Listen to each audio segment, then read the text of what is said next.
Well, I'm Curtis McCollough. This is Sarah Grace McCollough, specifically Sarah Grace, not Sarah.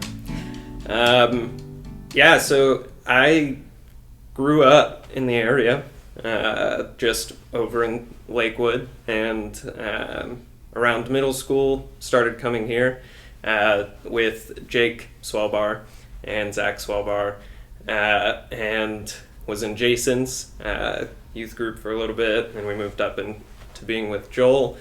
And kind of over time, Joel continued to get us more and more involved, and I eventually decided that I wanted to go to Cincinnati Christian University. So when I graduated, I went there, started a degree in student ministry and biblical studies, and that's where I met my wife. I met her there before I even started going there, because she was the admissions person that I talked to while I was there on my visit with my dad.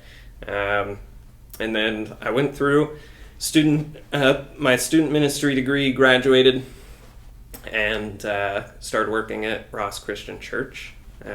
We worked there for 2 years, and it was a really cool thing. We got to work with a lot of cool students and kind of start a lot from the ground up, because they didn't really have anything. Unfortunately, with COVID, they lost funding for my job, so we got let go. And then I started working an IT job, just because we kind of needed to pay some bills, because at the same time, she had lost her job at CCU. She was working in admissions there as well. So she lost that during CCU shutting down, and decided to go into grad school. So she was just kind of working at, I think maybe Aldi at the time, just kind of like filling some paychecks and stuff until grad school started for her in the fall.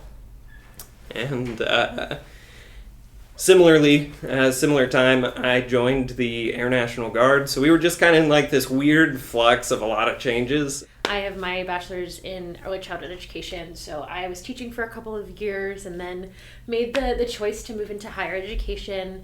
So I was actually working at CCU for a little bit of the beginning of our marriage. Again, we've had a lot of transitions, but I loved it. So I love working with college students. It was just like, this is totally the right thing. So when CCU closed, I was like, okay, let's figure out where to go next. And that kind of pushed me towards pursuing my master's degree in higher education. So I am graduating in May and hoping to be working at a local university, hopefully in career services or student support, academic success. I just really love supporting college students in their life transitions. So I think that a lot of that comes from my upbringing. I actually was raised as a children's pastor's kid. So I was really involved in church growing up and really involved in our youth group. And I think it's really cool that I kind of get to do that kind of ministry with college students. So that kind of put me where I am now. Curtis and I've been, like he said, going through a lot of transitions, but we've made it through. And so I'm really excited to be able to serve and support him in this role. And I love high school, college kids, as I said, so I think it's going to be a lot of fun to get to know some people in the community. I think both of us are really excited to start working with students. It's definitely something that I have missed in the last few years during all these transitions. And so, I'm really excited to start meeting people and doing cool stuff.